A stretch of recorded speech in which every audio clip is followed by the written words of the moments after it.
just cannot get this to look level today.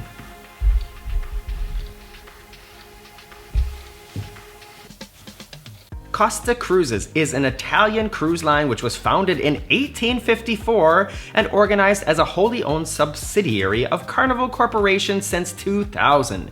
Based in Genoa, Italy, the cruise line primarily caters to the Italian cruise market, but the company's 12 ships, which sail under the Italian flag, provide itineraries sailing to countries globally. The Costa Luminosa was launched in 2009, and if everything goes correctly, that will be my next cruise. Welcome back here in front of the red sofa. I'm Morgan from the very unofficial travel guides. I travel all around the world to popular and not so popular tourist destinations to give you a very honest, unofficial look at what it's like to be there. And I'm also the author of the hilarious book, Getting Stitches on a Cruise Ship. Available on Amazon now to everybody in all countries, except Canada apparently. Sorry my friends in Canada, I don't know what's going on there.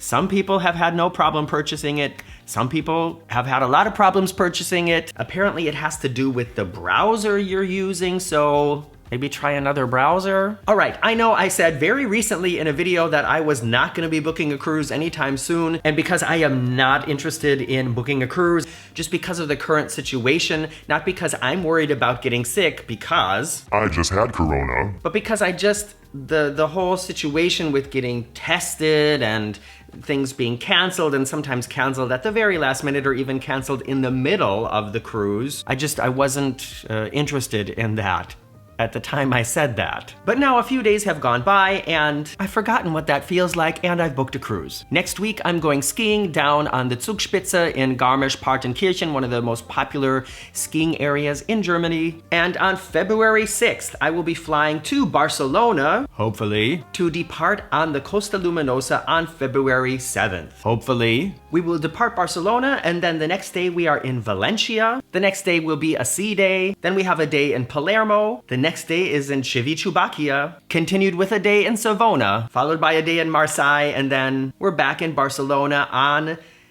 February 14th. Is that Valentine's Day? I will be cruising alone, so I will have a lot of time to make some really great videos for you. And as always, in the last year and a half, I can't tell you exactly what I paid because I get a special price for travel industry professionals. I got a really good deal, not free, but a really good deal. But I can show you what it costs if you don't get the special price that I get. It says here, for the inside cabins, it would be $958. That's for 2 people.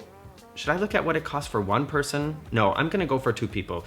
$958 would be for the entire cabin. For an inside cabin, $1,338 for an outside view, and €1,698 for a balcony cabin. Should we look at what it is in dollars? I'll just look at what it is in dollars. How many dollars is €1,698?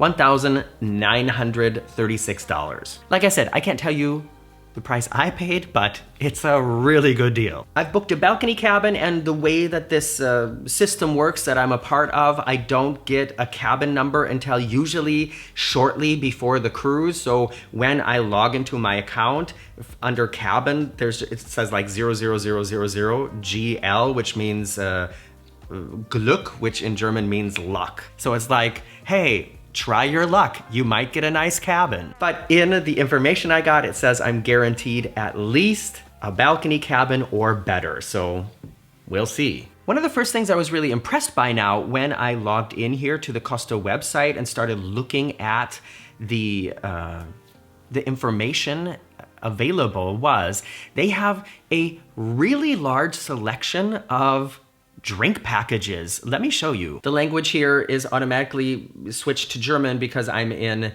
Germany and it's in euros, but you can see here the first things that are selected are My Drinks and then My Drinks Plus. And if I click on this, it says My Drinks includes, so things like pop or soda, whatever you call it, Coke, so Pepsi, 7-Up, orange juice, iced tea, juice, cappuccino, hot chocolate, also a half-liter bottle of water every day, and also all the water you can drink in a glass from the bar.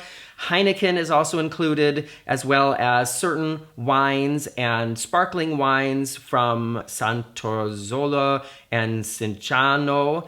Also, alcohol-free fruit drinks. Also included is Aperol Spritz, classic cocktails like gin tonic, mojitos, and a light Bacardi Breezer, it says. After your dinner, you can have a brandy, a whiskey, a cognac, or things like Averna Amaretto, Sambuca, or Amaro del Capo. What's included in that does sound like a pretty good deal. How much is that a day? What's 203 divided by 7? It's 29.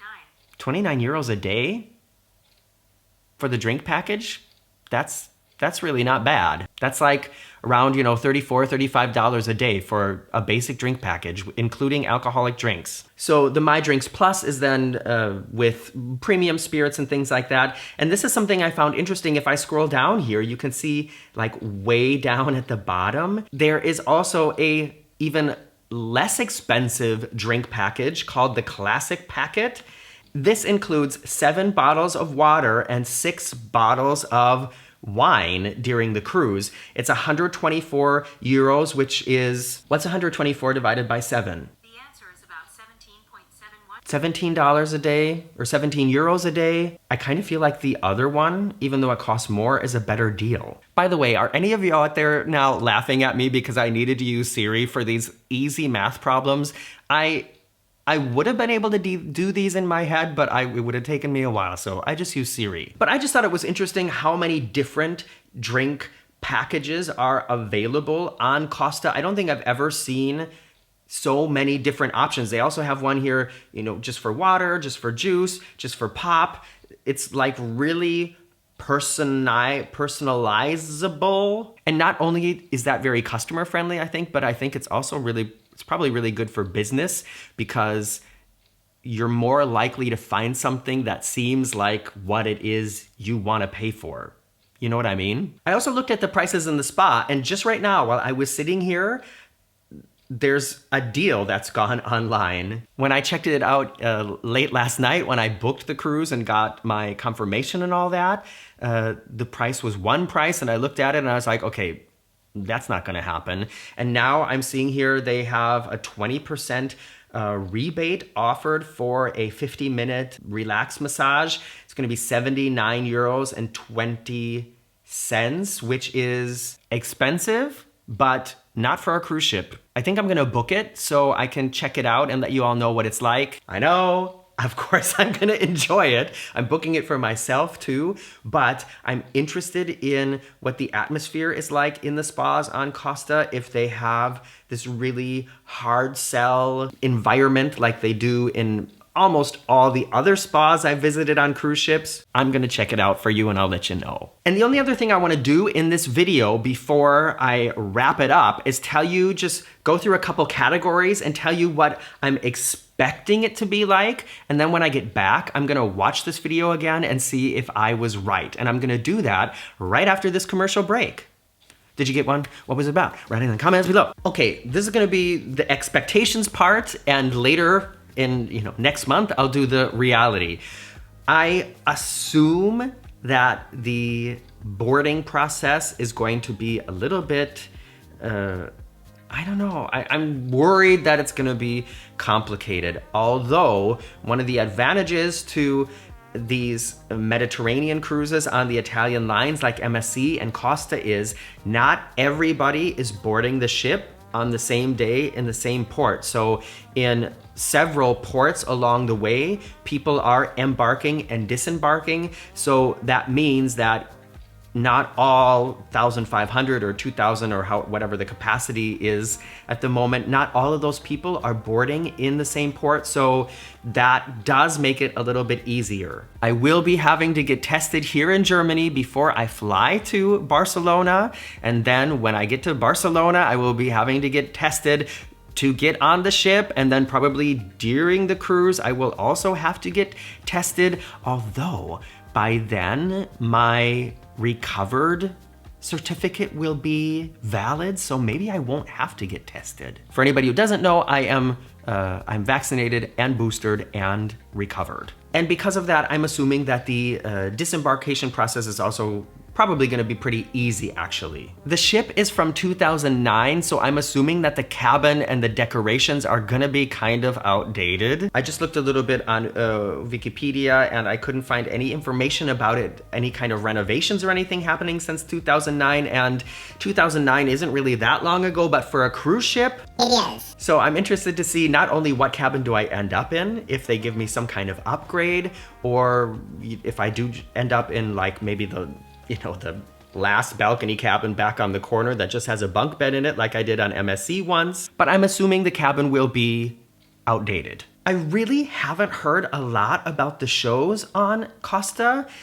If they're anything like the shows on MSC, which is another Italian-based or Italian-marketed cruise line kind of, at least here in Europe, I'm assuming they're going to be, or I'm expecting them to be very colorful, to not really make any sense, but to at least be enjoyable for 1 or 2 nights. Okay, one major factor for all cruise fans is of course the food, and just about everybody I've talked to who has cruised with Costa has said the food was a lowlight. In fact, one of the people out there in the community, Hari, has been, I think, on 2 Costa cruises with his family, and Hari, I know at least one, said it was really awful and that they ran out of food, that they always ran out of food at lunchtime. I think it was in the buffet, and not only food, but there was also no clean silverware. This may have been just a one-time thing, but I'm really curious to see if the food is as bad as I'm expecting it to be, because what I'm expecting is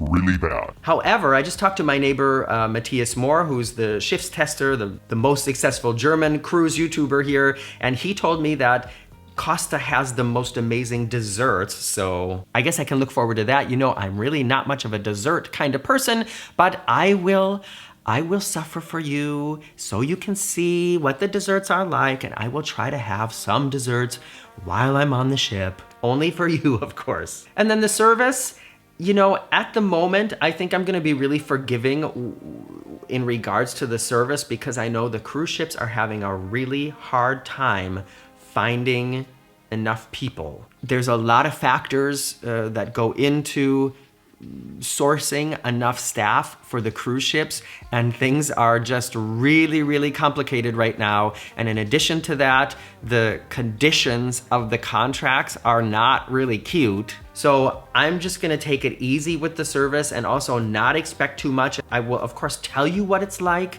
but I'm going to try to be forgiving if I get really bad service, unless of course it's something that's like costing me extra money or whatever. So there you go. I'm gonna wrap this up. Let me know if you have any questions. I would really be curious about your Costa experiences. If you have cruised with Costa, if you cruised with the Luminosa, hit those comments. On your way down there, please press the thumbs up and subscribe if you haven't done it yet. And make sure you check back in a couple days for normal Sunday sofa time, where I'll be finishing the part 2 of the food showcase, showing you some really great food that we had in the Orlando theme park, some surprisingly good food, and also the most expensive guacamole probably on the planet. I hope to see you there.